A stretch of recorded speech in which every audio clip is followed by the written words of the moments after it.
I'm joined now by the host of Pod Save America, Jon Favreau. Favs, thanks for joining me. Always a pleasure. So we are right now in the aftermath of the shooting by Charlie Kirk. As of this morning, they have found the suspect, the person responsible for the shooting. Prior to that update, there was a slew of right-wing commentators, right-wing officials, Republicans who had come out and said stuff like this. The Democrats just killed Charlie Kirk today. They're desperate. They're losing. They want to intimidate you and me and everybody else. Charlie Kirk's a casualty of war. We're in this country. When is the Democrats going to stand up and apologize for the hatred and the lies that they have fed their base that's led to these actions? They are at war with us. Whether we want to accept it or not, they are at war with us.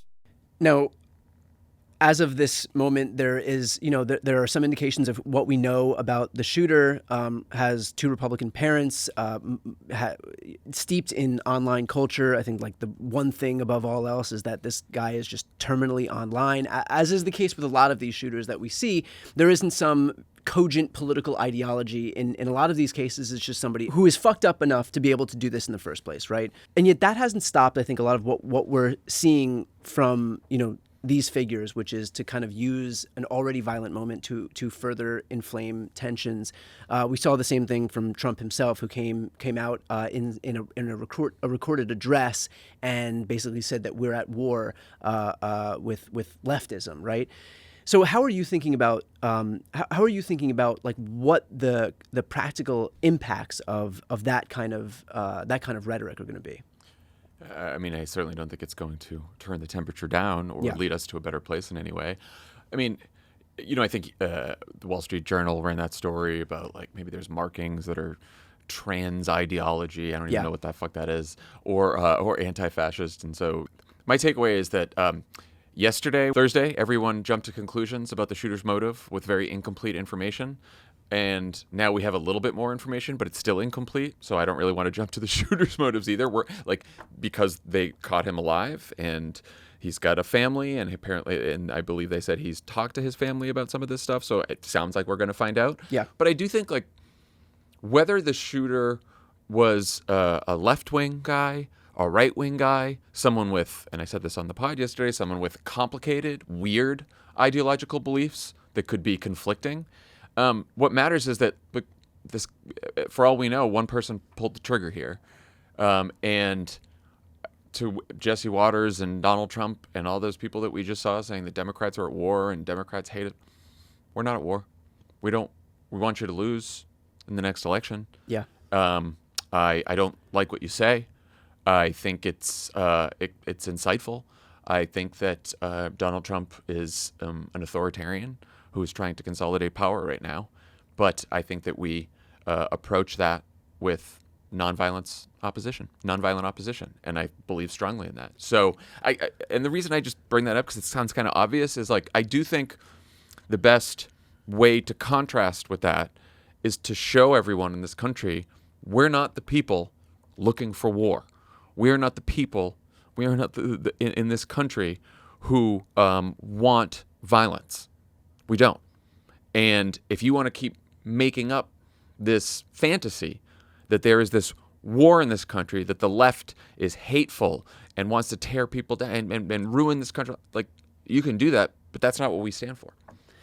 Is there some concern, though, given like how bifurcated our media ecosystems are, that if you're watching Fox News, if you're consuming, like a lot of concern. Donald Trump's addresses where he's saying this, Megyn Kelly saying the same thing, Jesse Waters saying the same thing, these Republican lawmakers saying the same thing, that still the takeaway for a lot of the people consuming all of this content is going to be the polar opposite of what you just said. Yes. Yeah, I have a lot of concern about that, and I don't know what to do about that. Yeah, because I mean, it's like this, it's this massive asymmetry here, where one side is saying that the other side is advocating for something, but the problem is that those people are not consuming the other side's views and commentary and beliefs, and so their takeaway is just that is only based on basically how the right paints the left and not what the left is actually saying. And that obviously this is a magnified example of this, but like this has been our concern forever with the right-wing media ecosystem.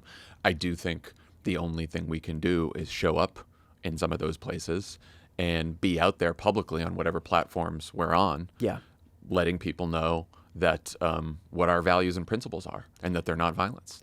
I wanted to throw to a clip of what Trump said in the aftermath of being asked about Charlie Kirk and how he's holding up. How are you holding up over the last 3.5 days? I think very good. And by the way, right there, you see all the trucks. They've just started construction of the new ballroom for the White House, which is something they've been trying to get, as you know, for about 150 years. And it's going to be a beauty. It'll be an absolutely magnificent structure. And I just see all the trucks. We just started, so it'll get done very nicely, and it'll be one of the best anywhere in the world, actually. Look, so, we all grieve differently. Obama, in the aftermath of the Sandy Hook shooting, I think Obama had a reaction that I think spoke to the vast majority of this country, virtually all of the country. And then you have this reaction from Trump in the aftermath of Charlie Kirk's shooting. I'm just curious, having written for Obama, how, I can't even ask you to get into Trump's head, because that is the level of sociopathy and malignant narcissism that you have to be capable of displaying to be asked about somebody who you purportedly care a lot about, and to respond with how great the construction of your ballroom is going is next level. But just curious, having worked with Obama, hearing that response to a horrific, tragic shooting like the one we saw in Sandy Hook, to today, a decade and a half later, Trump's response, just your general reaction. I know everyone thinks that everything in politics is planned for public consumption, and just on the Obama thing, obviously the nation saw him tear up. Yeah. But when it first happened, and I brought him the initial statement that he did, not the speech at the eulogy, but I quickly rushed out a statement and I brought it up. I sent it up to him, and then he called me up to the Oval so he could give me his edits. And it was the first time I saw him, and it was just me and him. And when he handed me the edits, he couldn't even look up from the desk because he was, it was very emotional. And so when that showed in public, that's just who he is, and sometimes you don't control the things that the public sees when you're a politician as much as either you might like or your advisors might like or whatever. That's just something that happens. I say this because for Trump could have had a very close relationship with Charlie Kirk and cared about him very much. It could be that Trump doesn't really have, that Trump is sociopathic, and, plenty of evidence of that. And it also could be, I was thinking, that he knows you're never, ever supposed to show any kind of weakness or vulnerability or emotion, because everything is about strength with him. And so maybe he was like, I'm just going to start talking about that. Or maybe he just really cared about that because his brain bounces around as fast as the fucking social media feeds that are all that are ruining our lives. So exactly, it's hard to get in his head. Yeah, couple options I gave you for what it could be. So I wanted to talk to you especially because you host a show offline that I think is really important, especially in moments like this. And a big part of the shooting that we saw has been social media's reaction to it. I took all day Wednesday and all day Thursday and didn't post anything because I felt like I had reached a breaking point in the broader discourse. And, I have to also kind of, to a degree, take care of my mental health and not kind of get consumed by a really I don't know, just generally disgusting and hostile and acrimonious news cycle. I want to put on the screen here the Utah Governor Spencer Cox offering a few words, and then talk to you about kind of a little bit of what you've spoken about on Offline. We are not wired as human beings biologically, historically. We have not evolved in a way that we are capable of processing those types of violent imagery. And by the way, we've seen another one with a gruesome stabbing very recently that went viral. This is not good for us. It is not good to consume. Social media is a cancer. on our society right now. And I would encourage people to log off, turn off, touch grass, hug a family member, go out and do good in your community. So, so I'm joined by social media's Jon Favreau. It's How are you thinking about this? Because you are as online as anybody can be, but you also host a show called Offline about the virtues of doing exactly what the Utah governor said, which is to take time, to touch grass and actually surround yourself with regular human beings.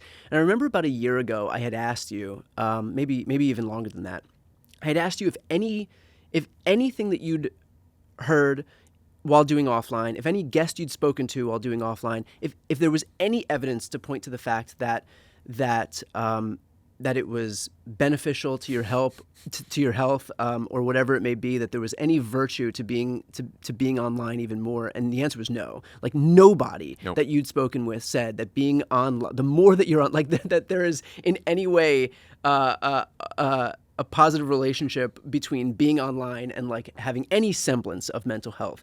But I'm curious, in given the response that we've seen from this shooting, which is for a lot of people to just kind of devolve further into their corners and use it basically to defend their prior beliefs or whatever it may be. How you're thinking about just the broader state of social media. Social media is a cancer. Governor Cox is correct. It promises it promises connection. It gives you the illusion of connection. You are not really connecting with human beings the way that you connect with human beings in real life. But it is hard to see that, which is why people keep going back to it. So it is also the temptation of connection, for example. And I think part of this is the way that the media environment has broken down. I mean, I was in a family where if there were big events, something happened in the country, like there was some almost solace in gathering around the television together and knowing that the whole country was watching, whether it's an election, whether it was a tragedy, whether it was whatever it may be, that the whole country was watching that too. And you sort of felt this connection there. And I think that's an important sort of human need and human impulse. And I think, for me, I am still on social media despite hosting the show, and everyone, I know a lot of our subscribers are like, "Oh, his brain's broken. What does he do? He's like a hypocrite. He talks about it and he doesn't get off." But it's like, first of all, I am fallible. I am as vulnerable to these temptations as anyone else. I also do it for my job, but I do think I've been online the last couple days, and I've been not posting too much, but I've been online, and the reason is this was a sort of a scary thing that happened, a tragedy, and I wanted to see what other people were saying, and I wanted to be around other people who were also dealing with it. So that's why people go on. The challenge is the algorithms will show you, first of all, it's a self-selecting population, right? So the people who are on social media are already more partisan and more ideological than the rest of the country. Right. And then once you're on, it's not like you're all just in a room talking to each other. It's that the algorithm is showing you the most extreme views on either side. And it's also showing you, like Governor Cox was saying, violence, incredible violence, like the video of Charlie Kirk, and to the point where it desensitizes you to violence. It also dehumanizes people. If you are yelling at someone online, if you are arguing with someone online, and you are not seeing their face, you don't know who they are, you're not sitting across the table from them like you and I are right now, then it is easier to not see them as a full person and a full human being. And I think whether this is the case for this killer or plenty of other plenty of other troubled young people who either go on to be mass shooters or just go on to have all kinds of mental health challenges, if you're home all day and your community, and you think you have friends, but your community is people who you do not see in person and who are only online in terms of, their media accounts, and you're interacting with them that way, if that's all, you are not going to have an accurate portrayal of what humanity is, the good that can come from humanity and not just the bad.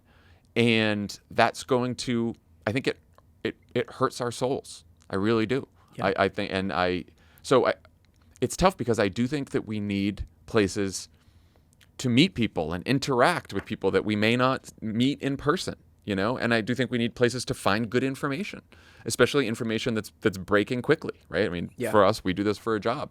But the commentary, the fights, all that kind of shit, it's just, it's a cancer. Yeah. I mean, I was looking at all of this stuff, and I was seeing the way that things were going very quickly, and just kind of like step back, and I was like, it kind of just feels like we're through the looking glass, you know? Like it feels like this is like, I don't know, because it can always get worse, you know? But like watching the ways in which all of the commentary was just, it was so hostile, so acrimonious, and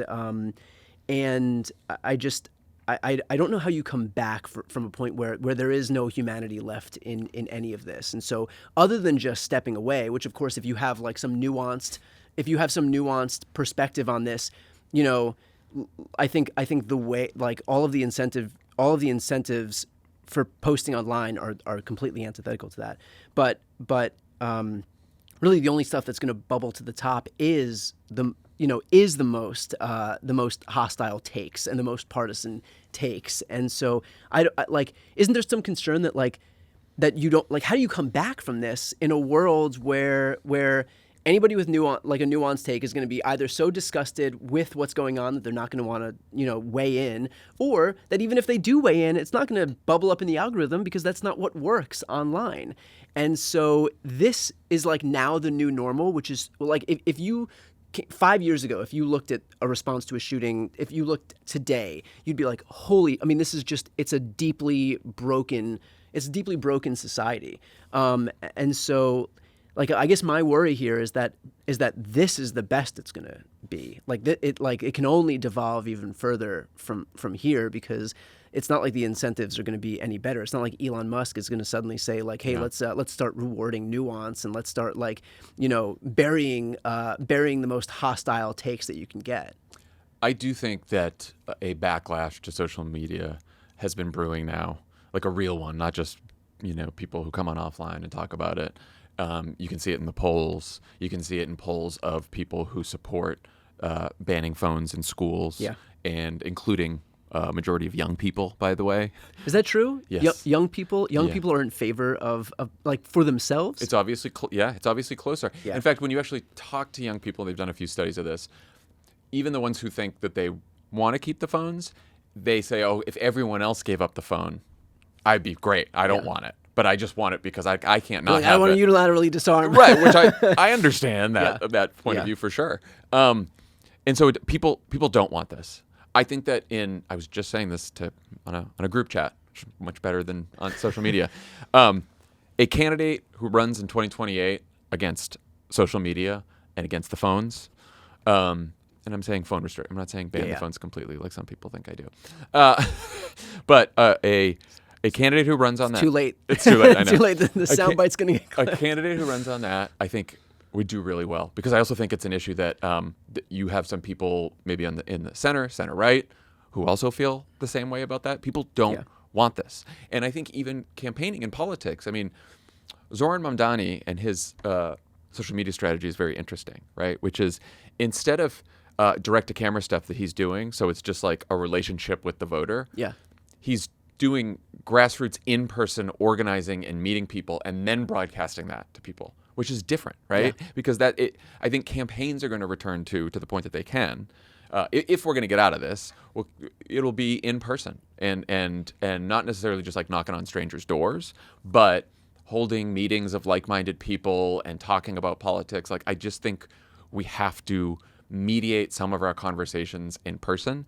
And I say that knowing that I will go back online and have fights, because that is what we have right now. Yeah. But I know that I am always looking for ways to meet in person and have debates about politics that way.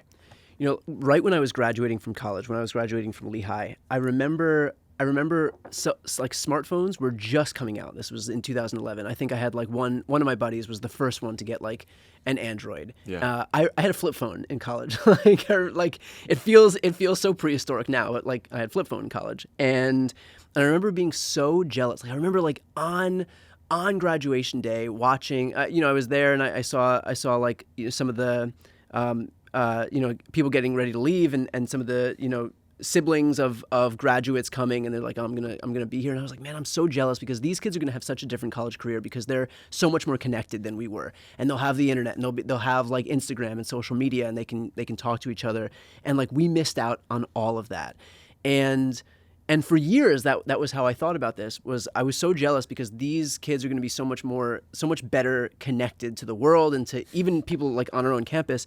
And recently I started thinking what a fucking blessing it was that everything we did, not just the stupid shit that I did in my frat house, but like just that everything that we did was not broadcast to the entire world, and that we got to have like real, like intimate experiences with other human beings without feeling like you're performing for the whole world, and nobody will ever have that again.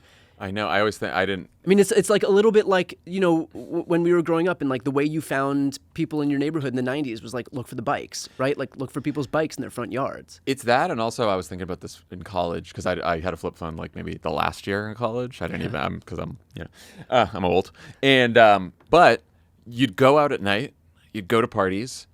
Everyone, after all your friends at the party, after the party would scatter in different directions, and then every morning, Saturday or Sunday morning, we'd meet in the dining hall, and everyone would share their stories. Yeah. And because you weren't texting each other, you weren't posting it, and so there's like a table of all your close friends, and it was the best time because it was like, let's talk about last night, let's talk about what happened, where'd you go, where'd you end up, how'd this happen, what's going on tonight, and it was just like a place where you could have a real conversation with people. And I feel so sorry for kids today that they don't get to have that. And when I talked to Vivek Murthy, the Surgeon General, he talks about how Biden's Surgeon General, and Obama's as well, he talked about how he go into schools and sit for lunch with kids at schools, and they would all just be looking down on their phones the whole time. Yeah.